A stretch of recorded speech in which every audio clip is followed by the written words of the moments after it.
Di dalam sejarah ketamadunan manusia beragama, pasti akan tidak terlepas dari konsep korban yang akan menyembelih satu-satu makhluk untuk dipersembahkan kepada Tuhan.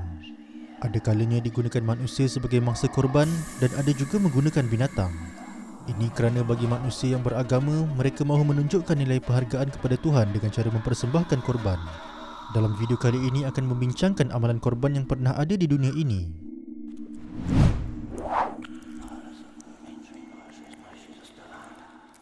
Bermula sejak tamadun kuno yang telah melakukan ritual pengorbanan haiwan kepada Tuhan.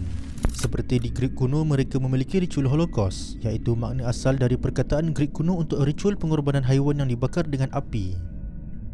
Dalam kepercayaan Yahudi dan Kristian, di dalam bahagian perjanjian lama juga terdapat banyak ayat yang bercerita tentang pengorbanan haiwan perlu dipersembahkan kepada Tuhan. Antaranya kisah anak Adam dan Noh yang diperintahkan oleh Tuhan untuk mempersembahkan korbannya. Setelah beberapa waktu lamanya, maka Kain mempersembahkan sebahagian dari hasil tanah itu kepada Tuhan sebagai korban persembahan. Habil juga mempersembahkan korban persembahan dari anak sulung kambing biri-birinya, yakni lemak-lemaknya. Maka Tuhan mengindahkan Habil dan korban persembahannya itu, tetapi Kain dan korban persembahannya tidak diindahkannya.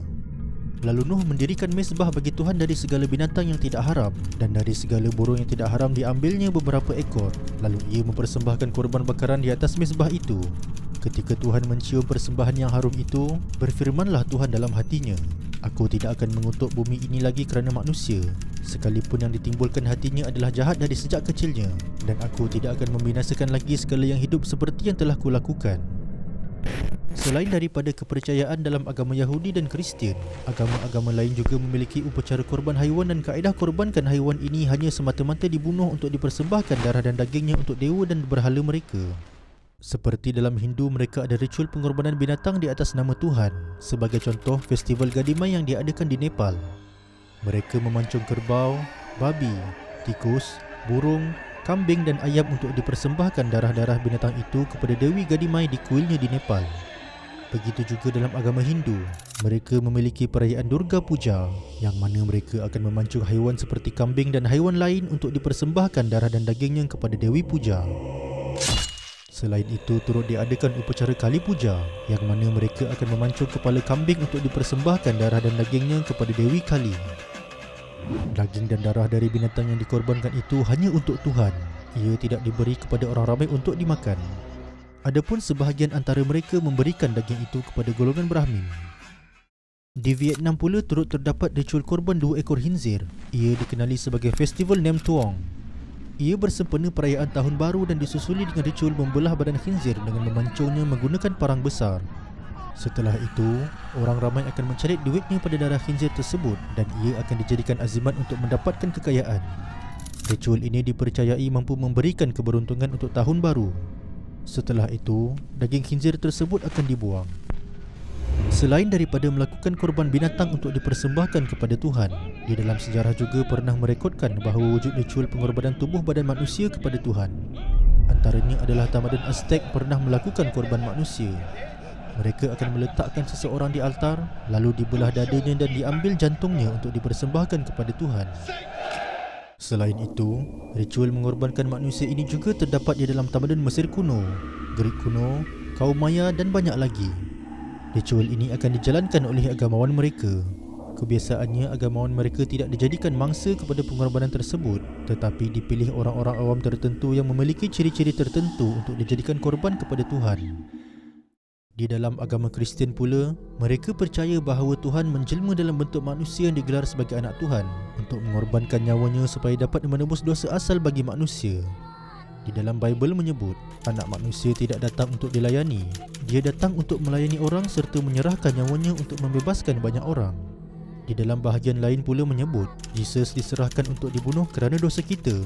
Dia dibangkitkan supaya kita boleh berbaik semula dengan Tuhan.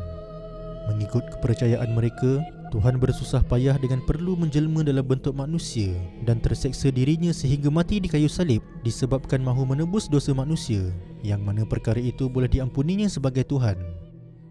Secara umumnya, itulah pengorbanan yang dipercayai di dalam pelbagai latar kepercayaan di dunia ini. Ada yang mempersembahkan haiwan dan ada juga mempersembahkan nyawa manusia sebagai korban. Di dalam Islam tidak ada ajaran mengorbankan manusia kepada Tuhan atau korban manusia untuk menebus dosa manusia. Malah perkara itu ditegah kerana ia bersifat membunuh nyawa orang yang tidak bersalah. Islam juga mengharamkan perbuatan dan hasil dari sembelihan yang dikorbankan atas nama berhala. Firman Allah di dalam Al-Quran yang bermaksud, diharamkan kepada kamu memakan bangkai binatang yang tidak disembelih dan darah yang keluar mengalir dan daging babi termasuk semuanya dan binatang-binatang yang disembelih kerana yang lain dari Allah dan yang mati tercekik dan yang mati dipukul dan yang mati jatuh dari tempat yang tinggi dan yang mati ditanduk dan yang mati dimakan binatang buas kecuali yang sempat kamu sembelih sebelum habis nyawanya dan yang disembelih atas nama berhala. Apa yang diajarkan dalam Islam adalah ibadat korban binatang ternakan yang perlu dilakukan pada Hari Raya Aidil Adha yang disambut pada hari ke-10, ke-11, ke-12 dan ke-13 bulan Zulhijjah setiap tahun. Ia adalah tanda syiar di dalam Islam yang dianjurkan oleh Nabi Muhammad SAW. Berbeza dengan agama lain, daging korban yang diajarkan oleh Islam adalah haram dibuang. Hikmah daripada ibadah korban adalah memberi makan kepada manusia-manusia yang memerlukan. Daripada hasil korban, daging-daging tersebut perlu diagihkan kepada orang ramai. Kebanyakan fuqaha berpendapat bahawa daging korban itu 1/3-nya dimakan, 1/3 lagi disedekahkan kepada fakir miskin dan bakinya dihadiahkan kepada orang lain seperti jiran tetangga dan seumpamanya. Pada ibadat korban ini, ia adalah manifestasi bagi menyatuni orang-orang miskin, tidak seperti sesetengah kepercayaan lain yang mengorbankan haiwan hanya kerana mahu darah dan daging dipersembahkan kepada berhala dewa-dewi semata. Dalam Islam, nilai yang utama adalah ketakwaan di sisi Allah ketika melakukan ibadah korban. Firman Allah dalam Al-Quran yang bermaksud, daging dan darah binatang korban atau hadiah itu tidak sekali-kali akan sampai kepada Allah, tetapi yang sampai kepadanya ialah amal yang ikhlas yang berdasarkan takwa dari kamu. Surah Al-Hajj ayat 37.